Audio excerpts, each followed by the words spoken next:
찬송을 잠시 세상에 내가 살면서 그 찬송을 부르는 것이 참 기쁨이 됩니다. 우리는 잠시 이 세상에 삽니다. 이 세상 사람들은 하루의 시작을 해가 뜨고 나서 또 시작을 하고 또 해가 지면은 하루의 끝을 얘기를 합니다. 근데 성경에서는 저녁이 시작입니다. 그리고 저녁이 지나고 아침이 되는 세상 사람과 그 반대의 방식이죠. 창세기에서 천지 창조에 그렇게 하나님께서 말씀하셨습니다. 우리는 지금 마치 이렇게 밝은 세상에 있지만 지금 이 밝은 세상이 비교가 안 될 완전한 밝은 세상으로 갈 것입니다. 지금은 우리가 터널 속을 가는 것 같습니다. 터널에도 빛이 있습니다. 근데 그 터널이 끝나면은 너무나 환한 세상이 나오듯이 우리에게 이 세상의 끝은 또 육체의 종말은 비교하지 못할, 지금 이 세상과 비교하지 못할 완전한 밝음, 죄가 없는, 그리고 더 이상 늙음도 고통도 죽음도 슬픔도 눈물도 없는 그 완전한 세상을 향해서 우리는 가고 있습니다. 그 과정 가운데 이미 우리에게 착한 일을 시작하셨고 또 아직 이루어져야 될 우리의 남아있는 이 땅에서의 우리의 삶, 그것은 우리가 얼마나 주님을 의지하고 또 주님을 경외하면서 주님 앞에 예배드리는 삶을 드릴 때 주님은 분명히 우리가 또 가히 상상하지 못할 많은 상급으로 우리를 축복하실 것입니다. 오늘은 빌레몬서 네 번째 시간인데 11절 말씀을 읽고 또 한 절씩 교제하도록 하겠습니다. 빌레몬서 11절 말씀입니다. 자, 누가 마이크를 잡고 읽어주시면 좋겠습니다. 시작.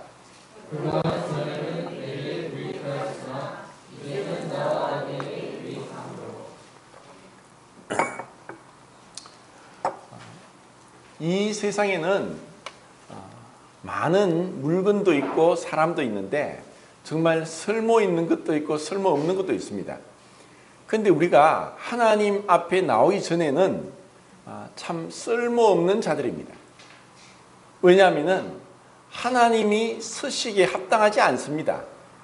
그것은 죄가 있기 때문입니다. 그런데 세상 사람들은 자기가 죄가 있는 줄도 모릅니다. 우리도 그렇게 살았습니다. 오네시모도 그렇게 분명히 그는 죄인이었습니다. 그는 종이었고 또 주인에게 도망쳤고 그리고 주인의 재산을 훔쳤습니다. 쓸모없다기보다 참으로 해악을 끼치는 그리고 마땅히 그 벌을 받아야 될 자였습니다. 근데 놀랍게도 우리의 말에도 무익하다, 유익하다는 한자 단어가 차이 나지만 그 헬라 원어에도 아크리스톤, 유크리스톤에서 한 단어가 틀립니다. 그래서 이런 언어의 유의라고 하는데 하나님께서 우리를 변화시키는 것은 어떻게 보면 쉬운 것 같고 그리고 단어 하나처럼 쉽게 되는 것 같지만 하나님이 세상을 창조하실 때는 말씀으로 창조했습니다. 그런데 죄인을 구원하기 위해서는 그 아들의 십자가가 필요했습니다. 이것은 가치에 있어서 우리가 어떤 가운데 또 이전에 무익했고 죄인이었고 원수였고 도저히 하나님 앞에 설 수 없었던 자인데 하나님의 은혜로 하나님 앞에 유익한 자로 그리고 거룩함의 열매를 맺는 자로 우리를 변화시켜 주셨습니다. 이것에는 많은 시간이 사실 바울이 이 오네시모를 변화시키기 위해서 많은 시간이 필요했을 겁니다. 얼마나 시간이 걸렸는지 모르지만 분명하게 이 세상 사람들의 그 평가 기준은 어떤 과정을 무시하고 결과만 좋으면 됩니다.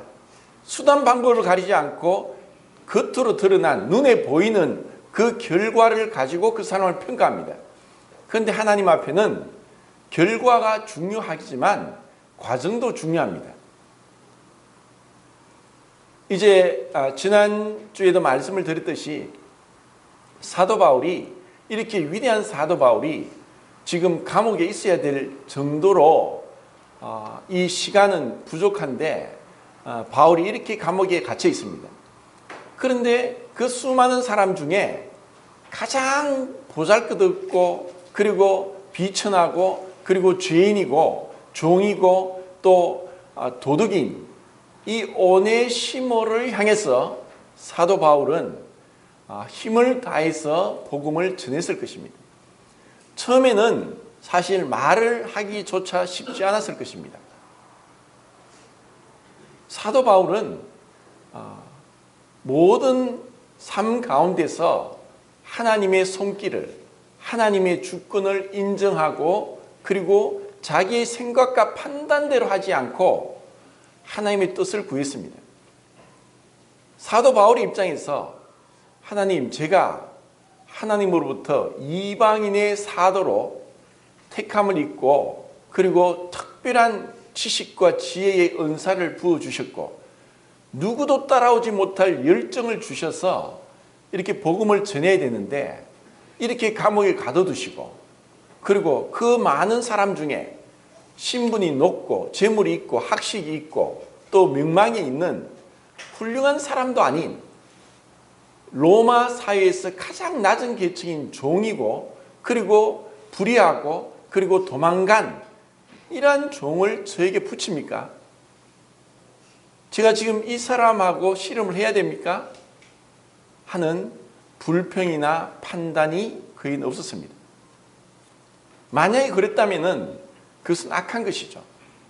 야고보서에도 외모로 사람을 판단하면 그것은 악한 것이다.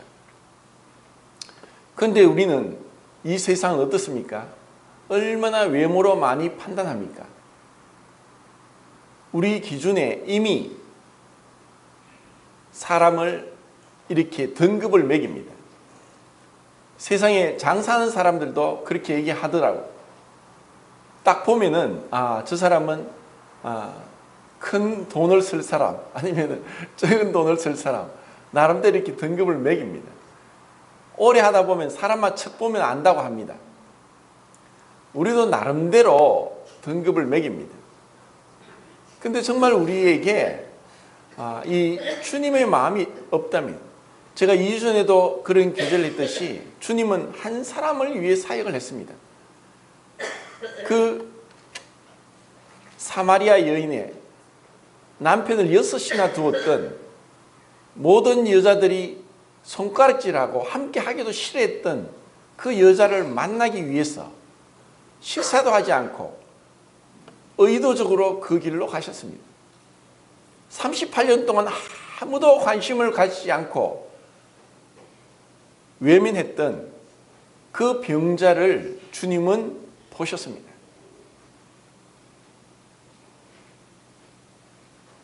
가늠하다가 현장에 붙잡혀서 돌로 쳐 죽어야 될 그런 여인을 주님은 외면하지 않고 그를 구해주시고 또 그에게 은혜를 베푸시고 또 그에게 다시는 죄를 범하지 말라 하고 돌려보냈습니다. 날 때부터 소경된 자, 부모도 그를 버렸고 구걸하는 그러한 자를 주님이 먼저 보시고 그를 신뢰함으로 보내십니다. 오늘날도 그렇지만 2000년 전에도 부모가 없는 고아는 참으로 인정받지 못하고 소외당합니다. 그리고 오누이 길이 마르다 마리아 또 나사로가 살고 있던 그곳에 이제 그 나사로마저 죽었습니다. 그 당시에 가장 힘이 없고 사람들에게 대접받지 못하고 외면당하는 부류가 여자와 어린아이였습니다. 근데 그 마르다와 마리아 있는 그 자매가 있는 그 집으로 주님은 가십니다. 우리는 주님께서 행하신 지금 우리가 보면은 그냥 외면해 버릴 그러한 자들을 향해서 주님은 눈길을 두셨습니다. 주님이 우리 같은 자에게 눈길을 두셨습니다. 어떻게 생각하면은 세상에 더 똑똑하고 또 더 훌륭하고 도덕적이고 그리고 더 인품이 좋고 또 여러 면에 있어서 교양이 있고 지혜와 지식이 충만하고 명예와 권력이 많은 훌륭한 사람들이 많은데 그 사람들은 하나님이 찾지 않으시고 이렇게 보잘것없는 그리고 정말 스스로도 자기를 볼 때 스스로도 자화자찬할 수 없는 그러한 자를 주님은 찾아오셨습니다.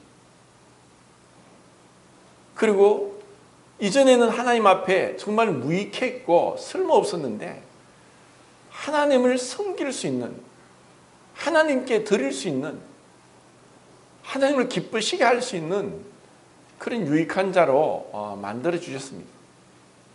그것은 주님의 그 십자가의 사역으로 인해서 우리가 그렇게 엄청난 축복 가운데 주님 앞에 부름을 받았습니다. 이제 우리는 어떻게 주님을 기쁘시게 할까? 어떻게 주님께 영광을 돌릴까 하는 가운데 우리의 생각이 초점이 맞춰져야 됩니다.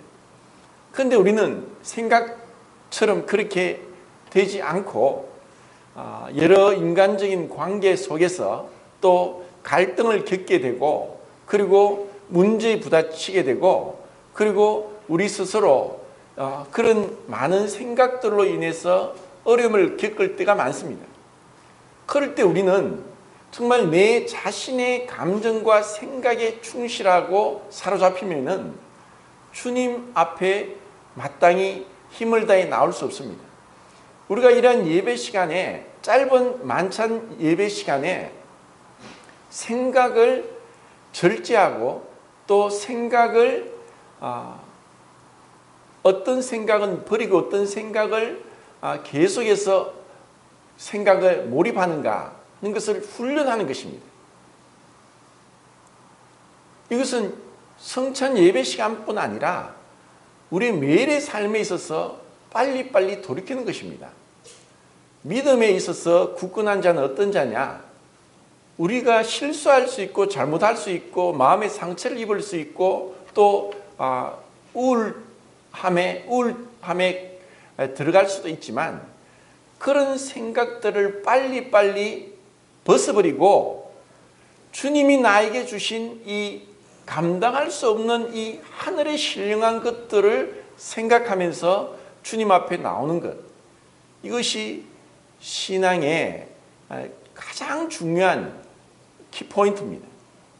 만약에 우리가 이런 생각을 빨리빨리 이 좋지 않은 부정적인 생각 그리고 옛사람에 속한 자기 중심적이고 이기적인 생각 그리고 이 세상에 속한 정욕적이고 눈에 보기에 좋고 또 아름다운 이러한 것들에 대해서 우리의 마음이 빼앗기지 않도록 주님께만 몰입되고 사로잡히도록 하는 것이 신앙입니다. 그것을 배우는 것이 우리의 삶에서 어떻게 우리가 주님께 사로잡히냐. 내가 만약에 이 세상에 있는 것들로 가득 차고 충만하면은 그런 것을 말할 겁니다. 제가 뭐 한 달에 한 번씩은 그 미용실에 가서 이제 이발을 하는데 거기에 있는 뭐 아줌마들이 얘기하는 거는 TV 드라마나 또 뭐 연예인이나 뭐 이런 얘기를 쉴 새 없이 합니다. 마음에 가득한 것을 말로 하는 것입니다. 너무나 그런 생각이 사로잡혀 있기 때문에 남의 말을 들을 여유조차 없습니다. 제가 계속 그 눈으로 성경을 보고 책을 보는 것이 아니라 귀로 듣다가 보니까 주위에서 조그만 소리가 나도 민감하게 반응이 되고 또 소리가 좀 더 커져 버리면은 제가 듣고 있는 게 들리지 않습니다. 어떤 소리가 크냐? 내 마음의 생각이 정말 주님 앞에 더 사로잡혀 있으면 세상에 아무리 좋은 것이 오더라도 그것이 우리 마음을 빼앗을 수 없을 것입니다. 정말 내가 주님께만 사로잡혀 있는가? 그리고 세상에 있는 그런 것들에 의해서 마음이 힘들어질 때도 있고 생각이 많아질 때도 있지만 그것을 얼마나 빨리 벗어버리고 새 사람을 덧입는가? 이미 우리는 옛사람을 벗어버렸고 새 사람을 입었습니다. 그런데 또 에베소서 골로새서에서 다르게 말씀하시는 것이 그겁니다. 우리는 옛사람을 계속해서 벗어버리는 것이고 새 사람을 덧입는 것입니다. 옛사람은 무엇입니까? 육신에 속한 것입니다. 땅에 속한 것이고 그리고 이 하나님과 상관이 없는 것들입니다. 우리에게 정말 이 말씀 시간 전에 찬송을 부른 것처럼 이제 잠시 세상에 내가 살면서 그 천국에 이를 것에 대한 소망이 있다면은 항상 기뻐할 수 있을 것입니다. 범사에 감사할 수 있을 것입니다. 주님, 내가 무엇이 간데 이렇게 큰 축복을 주셨습니까? 지금도 이 우주에, 그러니까 지구의 대기권 밖을 나가면 어떤 일이 일어나느냐? 중력의 영향을 받지 않고 공기 저항이 없습니다. 그래서 우주에서 어떠한 조금만 힘을 써도 그냥 계속 저항이 없기 때문에 계속 갑니다. 그리고 붕붕 떠다닙니다. 천국이 어떤 곳인가? 공기 저항도 없을 것이고 중력에 의해서 우리의 몸이 무겁고 힘들고 아프고 하는 것도 없을 겁니다. 그리고 사실 우리는 더 이상 생각할 수 없습니다. 너무나 놀라우니까. 새로운 세계, 새로운 세계. 주님이 우리에게 준비하신 것은 주님의 여러 말씀을 통해서 우리는 알 수 있습니다. 사람이 가히 감당치 못할 일들을 사도 바울이 보고 왔습니다. 그리고 14년이나 지난 뒤에 자기가 사도라고 아니라고 하는 고린도 교회의 그 편지에서 그 말을 합니다. 내가 도저히 감당치 못할 일을 보고 왔다. 사람이 가히 상상 못할 일을 보고 왔다. 우리는 그런 소망이 넘치길 바랍니다. 그래서 우리가 이 땅에서 정말 전에는 무익했지만 이제는 유익한 자로서 사람들 앞에 또 하나님 앞에 그렇게 거룩함의 열매를 맺기를 바랍니다. 그리고 이것은 어떻게 보면은 사람이 평가할 수 없습니다. 우리의 제한된 시각과 생각과 판단은 하나님이 보시는 것과 다릅니다. 지금 오네시모는 그 짧은 시간에 있어서는 맞아 죽을 사람입니다. 정말 쓸모없는 사람입니다. 이런 사람이 어떻게 이럴 수 있을까 할 정도로, 그런데 하나님의 시각에는 그 무익했던 오네시모를 이제 바울을 통해서 변화시켰습니다. 그리고 우리는 어떤 면에서 내가 지금 살아가는 것은 바울이 그렇게 감옥에서조차 오네시모를 향해서 애정을 쏟고 그리고 판단하지 않고 그에게 생명의 말씀, 진리의 말씀, 구원의 복음, 영광스러운 예수 그리스도의 복음을 전하여서 이렇게 변화시켰다면 우리에게도 그러한 소망이 있습니다. 주님, 저는 누구를 주님께 인도할까요? 저는 말씀을 전하는 그러한 은사가 없습니다. 그건 다만 기도할 뿐이고, 주님, 저에게 영혼을 붙여주십시오. 그를 주님께 인도하겠습니다.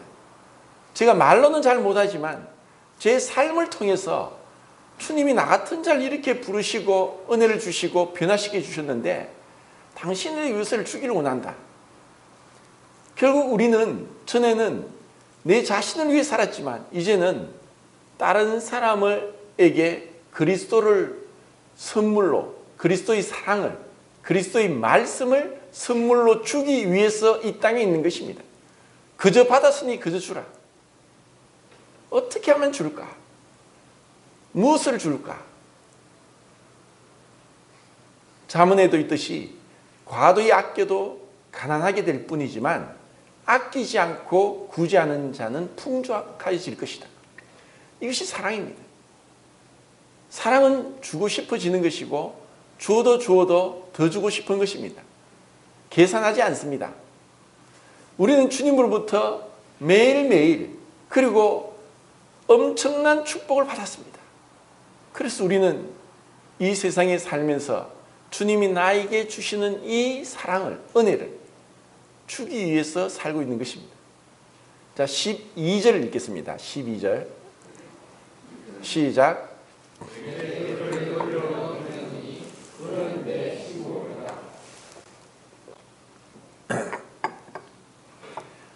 여기 신복이다라고 번역된 단어가 스프랑크나라는 이제 헬라어인데 이것이 이제 심장이라는 뜻입니다.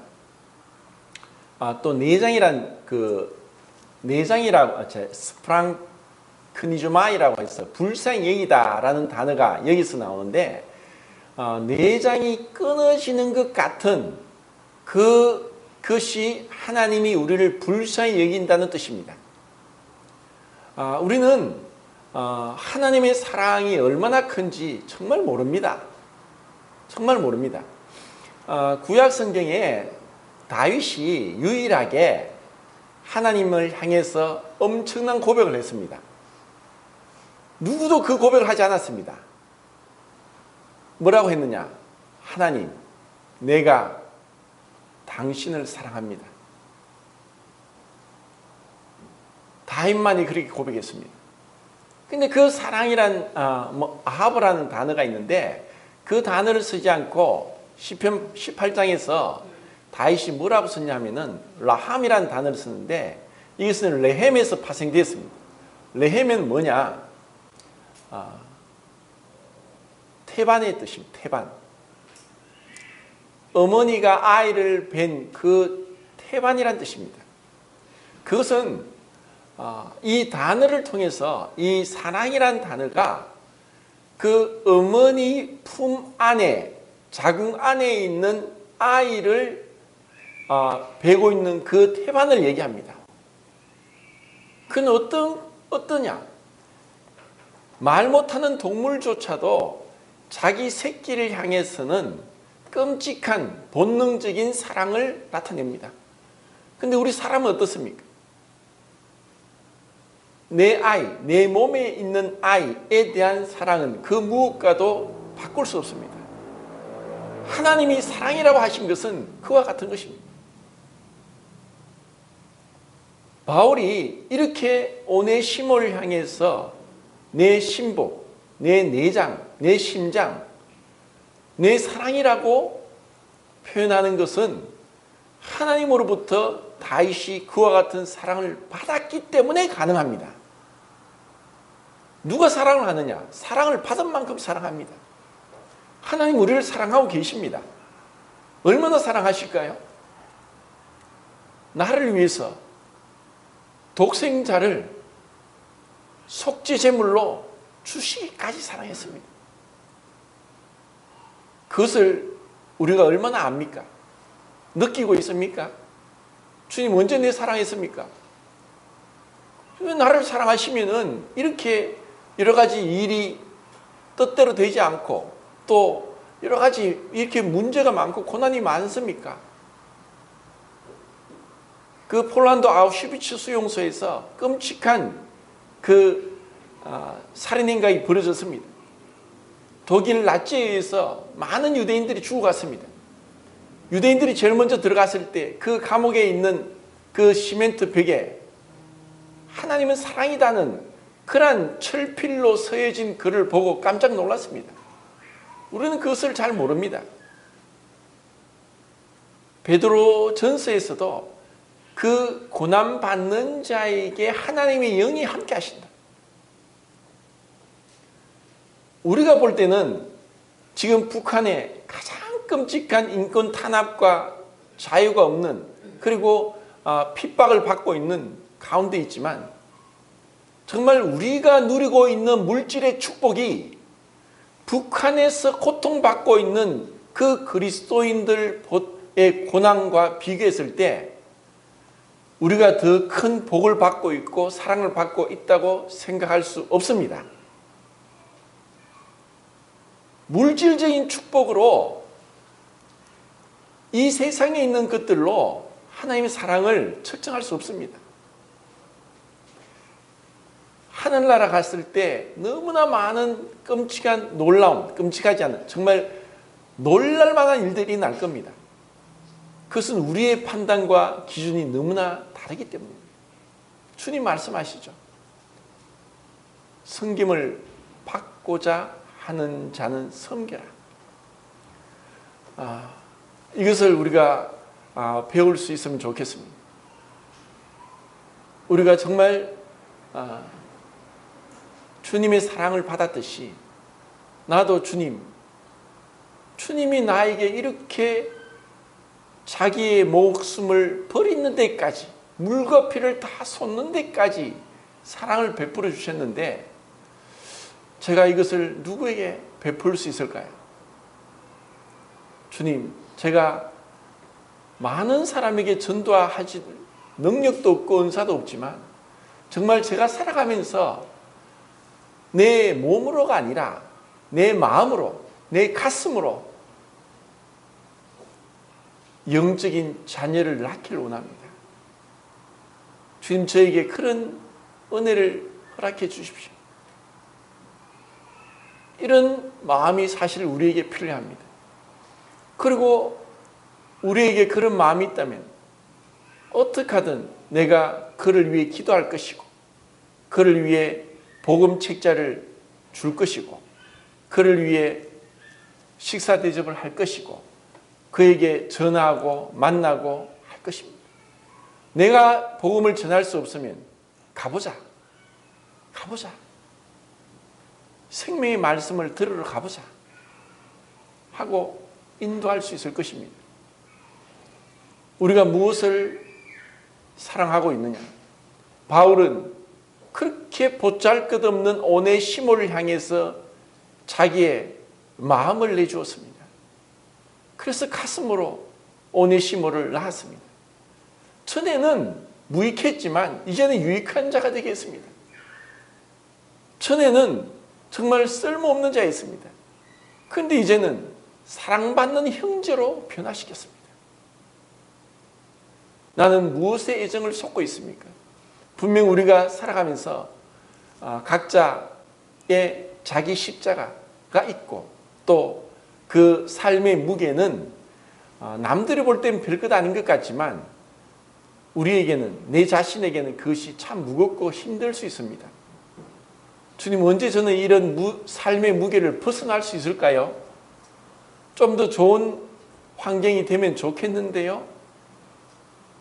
주님이 원하시는 것은 지금 나에게 있는 환경이 나에게 가장 합당한 것이고 나를 다루시고 변화시키시고 나에게 하나님의 그 은혜의 손길이 임하고 있다는 것을 지금 우리가 깨닫는다면 감사할 수 있을 것이고 주님이 원하시는 것은 환경을 변화시키는 것이 아니라 내 삶을 변화시키는 것이라는 거예요.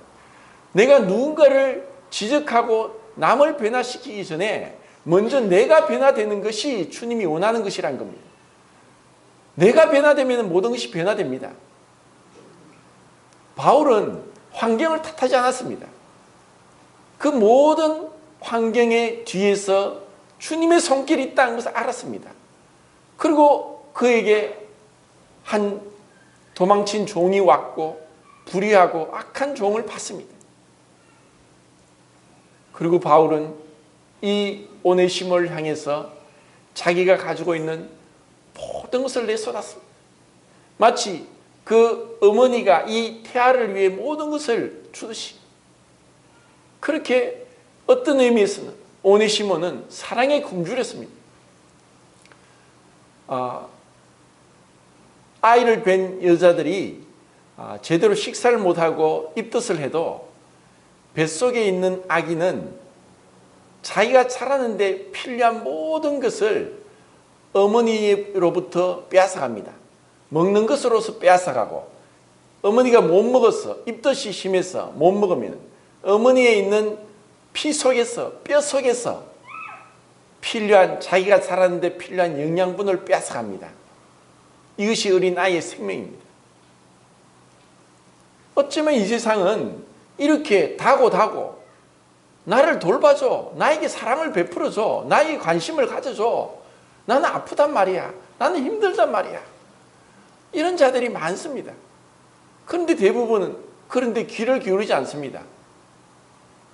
네가 왜 그래?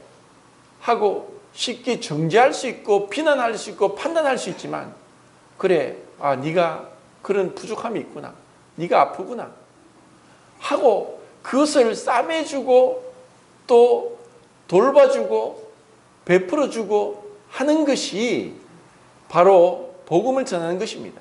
우리는 이것을 위해서 이 땅에 있는 것입니다. 주님, 저에게 영혼을 주십시오. 자, 그 다음 13절 14절 읽겠습니다. 13절 14절 시작.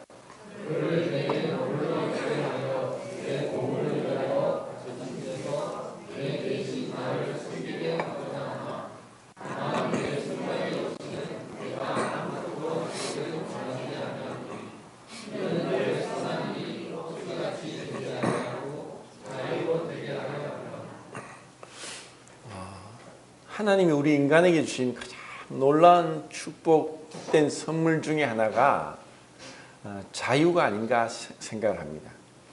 근데 우리의 자유는 사실 죄로 인해서 빼앗겨졌습니다. 잃어버렸죠. 그런데 하나님은 이 자유를 주시겠다는 것을 구약 성경의 모습으로 보여줍니다. 가장 결정적으로 이 자유에 대해서 완전하게 보여준 그림이 바로 희년이었습니다. 요벨이라고 해서 영어로는 주빌리인데 희년은 기쁠 희자가 아니라 복 희자입니다. 그 복된 해는 언제냐? 7년마다 있는 안식년이 7번 지나서 49년째 되는 7월 10일부터 50년째 된 7월 9일까지를 희년, 복된 년이라고 합니다. 그때는 모든 것을 원상회복시켜 줍니다. 빚진 것이 다 탕감되고 또 빚져서 접혔던 집이나 토지나 이러한 것들을 그리고 다시 주인에게 무상으로 돌려줘야 되고, 그리고 종되었던 자를 풀어줘야 되고, 그리고 이 많은 것들에 있어 원상회복하도록 하는데, 그때 이렇게 모든 것에 원상회복시키면서 순양의 뿔로서 길게 나팔을 불면서 외친 소리가 있습니다. 데롤 데롤 하고 외칩니다. 그게 자유란 뜻입니다.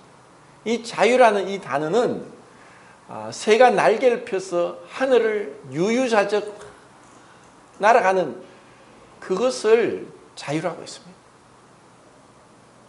하나님은 새는 하늘을 날도록 하셨습니다. 그리고 많은 동물들은 이 땅을 딛고 마음껏 초원을 질주하도록 했습니다. 그리고 수많은 물고기들은 그 바다 속에서 마음껏 헤엄치면서 유영을 즐기는 그런 축복을 허락하셨습니다. 그리고 우리 인간에게도 그런 자유를 통해서 허락하신 것이 있습니다.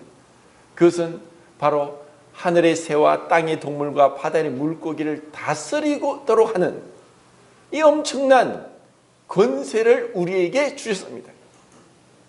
그런데 우리가 하나님을 떠났고 불순종했고 죄를 범함으로 인해서 이 다스리는 권세를 잃어버렸습니다. 이제는 동물들을 보고 무서워하게 됐습니다. 자그마한 동물을, 곤충을 보고도 기겁을 하고 무서워하는 게 우리 사람이 됐습니다. 하나님은 이렇게 아름다운 많은 180만 종 되는 동물들을 창조하시고 우리를 하여금 다스리게 했는데 우리는 그걸 잃어버렸습니다. 그러면서 그 죄로 인해서 사망이 왔습니다. 그리고 사람만 아니라 동물들도 썩어짐의 종로를 타는 데서 신음하고 있습니다. 언제까지? 하나님의 자녀들이 영광스러운 자유함을 입을 때까지. 그것이 로마서 8장에 나오는 말씀입니다.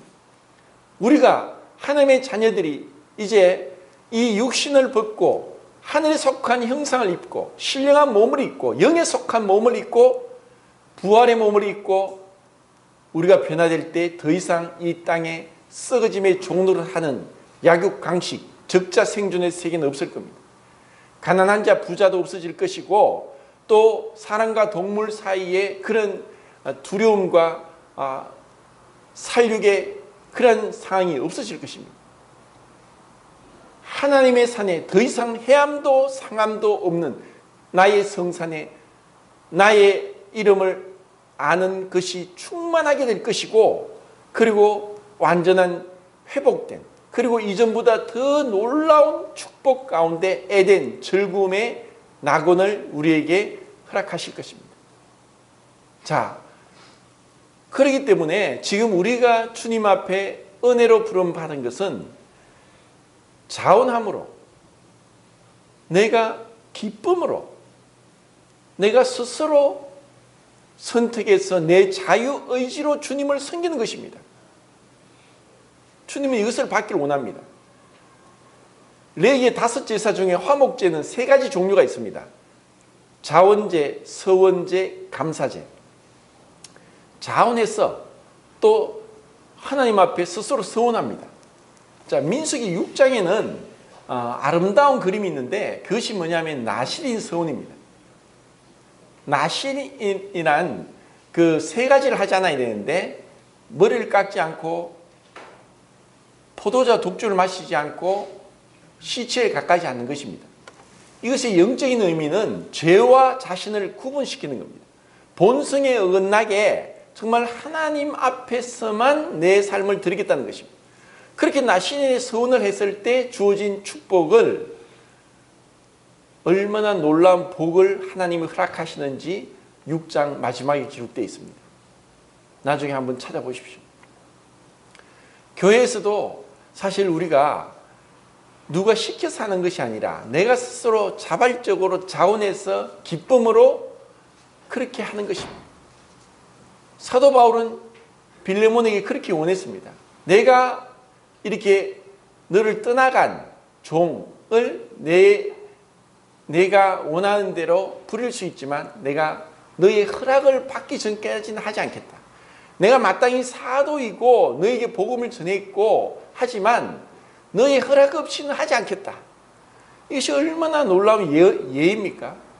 우리가 지난주에 제가 칠판에 써서 말씀을 드렸습니다. 예의와 존중, 겸손과 온유, 사랑. 우리는 얼마나 예의를 가지느냐. 그런데 사실 사랑은 물에 행치 않는 건데 우리 생각에 사로잡혀서 물에 행할 때도 있습니다. 그래서 그것으로 상처를 받을 때도 있습니다. 그럼 우리는 그것을, 세상 사람은 마음에 두고 있을 것이지만 우리는 십자가로 빨리빨리 처리해야 됩니다. 자원함으로, 기쁨으로 주님 앞에 헌신하길 바랍니다. 그리고 우리도 그런 자원해서 내가 잘할 수 있는 것, 내 은사가 무엇이고 또 교회에서 내가 무엇을 섬길 것인가 기도하고 생각하고 주님 앞에 그것을 결정하고 이제 누가 보든 보지 않든 상관하지 않고 내가 주님을 섬기듯이 그렇게 헌신할 수 있는, 모두가 교회에 오면은 가만히 앉아 있지 않고 뭔가 할 일을 찾아 할 수 있고, 그리고 주님과 조용히 교제하고 묵상하면서 어떻게 성도들을 살펴보고 돌아보게 할 것인가. 우리의 시간은 정해진 시간 가운데 교제할 시간은 참 부족합니다. 그렇지만 우리는 지금 다양한 방법으로 이런 교제를 할 수 있습니다. 그리고 그런 교제가 많아질 수 있도록, 그리고 이런 데 있어서 우리가 지혜가 필요하고 더 원활하고 거리낌 없고 그리고 소통을 어떻게 이루어갈 것인가를 우리는 계속해서 배워나가야 되리라고 생각을 합니다. 제가 얼마 전에 영상을 올렸는데 전 세계에서 유일하게 말하는 코끼리가 우리나라에 있습니다. 용인 에버랜드에 이 코끼리 이름이 사육사가 코식이라고 붙였는데, 이 코끼리는 잘 알듯이 윗입술이 없고 코가 길게 나와서 윗입술 대신 코가 있습니다. 그런데 이 코끼리가 윗입술이 없기 때문에 입의 구조상 사람의 말을 절대로 할 수 없습니다. 그리고 코끼리는 원래 무리를 지어 살아가는 군집 생활을 하는 동물입니다. 근데 이 아기 코끼리가 어릴 때 이제 혼자 떨어져서 있다 보니까 본능적으로 항상 무리 가운데 함께 있어야 됩니다. 그래서 코끼리가 아프리카 초원에서 무리를 지어서 이동하는 것이 무엇 때문에 이동하느냐? 물을 찾아 이동합니다. 코가 길기 때문에 후각이 굉장히 발달되어 있고, 그래서 코끼리가 그 긴 코로 무리를 지어서 물을 찾아가면은 많은 동물들이 코끼리 따라갑니다. 코끼리 따라가면 물이 있으니까.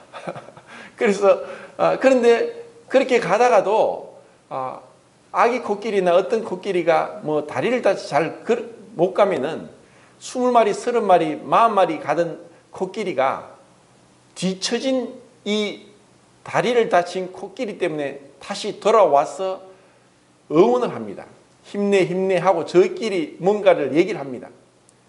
그러면 이제 이 다리가 아파서 따라가지 못하는 이 코끼리는 그 힘을 얻어서 갑니다. 그리고 가다가 또 쩔뚝거리고 툭 주저앉고 못 가면은 또 무리들이 이 어린 코끼리 한 마리를 내버려 두고 자기끼리 물 마시러 가는 게 아니라 또 돌아와서 그 무리가 다 이 다리 다친 코끼리를 응원하면서 힘을 내게 합니다. 얼마나 이 아름다운 모습입니까? 말 못하는 동물인데 이렇게 함께 생활하는 것을 아름답게 하고 있습니다. 교회는 선교단체가 아닙니다. 교회는 다양한 사람들이 있습니다. 믿음이 정말 훌륭하고 열정적이고 또 의욕적인 사람이 있는 반면에 너무나 연약해서 겨우겨우 그냥 신앙을 유지하는 사람도 있습니다. 그래서 우리는 우리 기준대로 힘들게 연약하게 믿음이 없는 자를 정죄하면은 그 사람들은 그냥 나자빠집니다. 다 다르기 때문에. 그래서 우리는 부모의 마음이 필요합니다. 자식을 향해서 부모가 함부로 어떻게 할 수 없이 마음을 졸이고 또 기도하고 그렇게 혹 마음을 다치지 않을까 하는 그 마음으로 우리는 그렇게 성도 간의 교제가 필요하리라고 생각합니다. 그런데 이렇게 코끼리가 집단 생활을 하는데 이 에버랜드에 있는 이 코끼리가 어릴 때부터 혼자 떨어져 있으니까 그 사육사가 이 코끼리를 위로해주고 나는 너를 좋아해, 너를 사랑해 계속 말을 했답니다. 그러면서 이제 이 사육사가 이제 결혼을 해가 애를 낳을 때가 됐는데 그런 자신의 어떤 중요한 정말 자기 아이가 태어나는 그 일보다도 정말 이 아기 코끼리에게 더 마음이 가 있었으니까 좀 문제라고 생각할지 모르지만 근데 이 코시기가 그런 마음이 전달받았는지 어느 날 갑자기 이 사육사한테 좋아 좋아 이렇게 이야기를 하더랍니다. 이것이 독일과 뭐 오스트리아의 그 동물학자들이 와서 직접 연구까지 하고 그 뭐 네이처 논문집에까지 실렸답니다.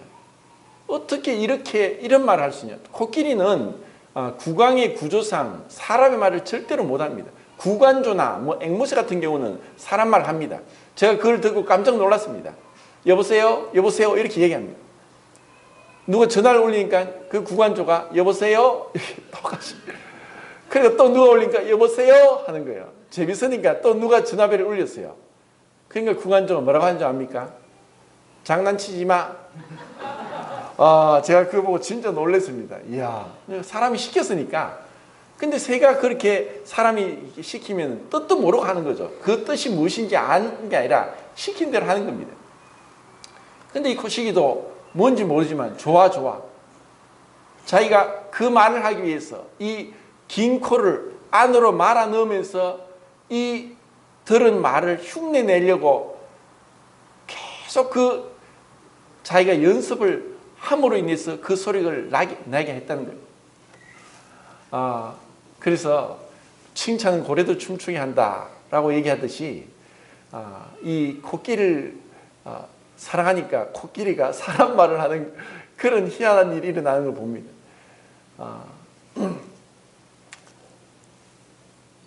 15절을 읽겠습니다. 15절.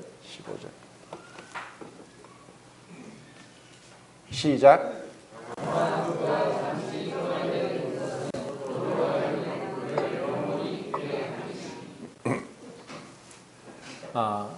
잠시 떠나겠다는 이 말을 통해서 바울이 얼마나 용이 주도하고 세밀하고 그리고 예의 바르고 한지를 알 수 있습니다.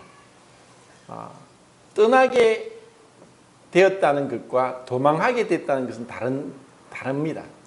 분명히 오네시모는 도망쳤죠. 그런데 바울이 뭐라고 했습니까? 잠시를 떠났었다. 잠시. 그것도 얼마나 시간인지 모르지만 바울에게 있어서는 잠시라는 표현을 했습니다.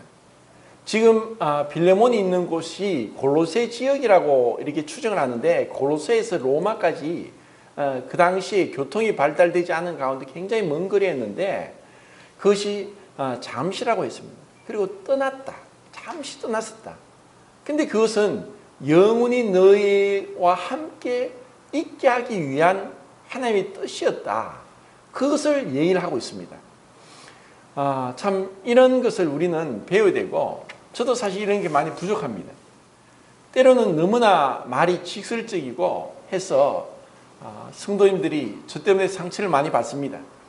근데 정말 기다려주고 그리고 배려해주고 또 생각하면서 혹시 이렇게 했을 때 상처가 되지 않을까 하고 해야 되는데 그러지 못하고 금방 감정대로 생각대로 함으로써 힘들게 할 때가 있지만 우리가 이런 바울의 온유한 모습 그리고 배려하고 예의를 가지고 존중하고 하는 모습 그 사람이 정말 비천하고 보잘것도 없을지라도 이렇게 포장해서 하는 말 사무엘상 18장에 보면은 사울은 이 다윗이 미워서 죽일 정도로 미워합니다. 사울의 죽인 자는 천천히요 다윗이 죽인 자는 만만히요 하니까 사실 우리가 사울을 욕하기 전에 사울의 입장에서 자기는 왕인데 신하보다 이스라엘 여인들이 신하인 다윗을 더 죽게 세우니까 왕으로서 참을 수 없는 겁니다.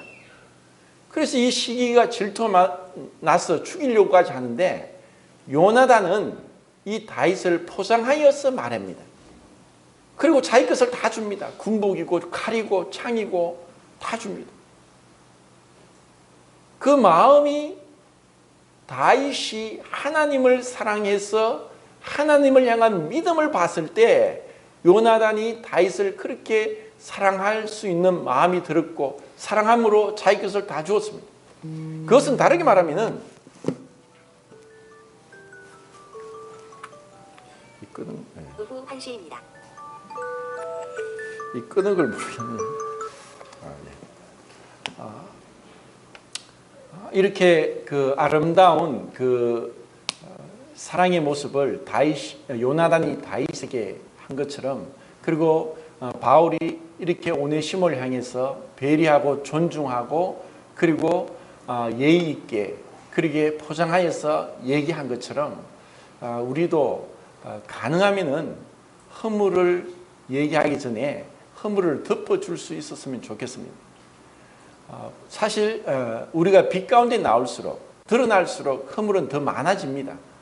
숨겨져 있는 거죠. 근데 그것이 비록 있을지라도 어느 부모가 정신 나가지 않은 이상 돌아다니면서 자기 자식 욕하겠습니까? 그건 정신 나간 부모입니다. 우리에게 그런 부모의 마음이 있다면 비록 못하는 게 있고 잘못하는 것이 있을지라도 이렇게 덮어줄 수 있길 바라고, 또 저도 부족함이 많은데 혹 그런 부족함이 드러날지라도 성도님들이 사랑으로 덮어주면서 또 권면하시고 또 저에게 또 직접적으로 얘기하면은 제가 듣고 그랬군요, 몰랐습니다, 죄송합니다 하고 또 사과를 하면서 또 계속적으로 이 아름다운 이 사랑의 관계를 유지할 수 있길 바랍니다. 이상입니다.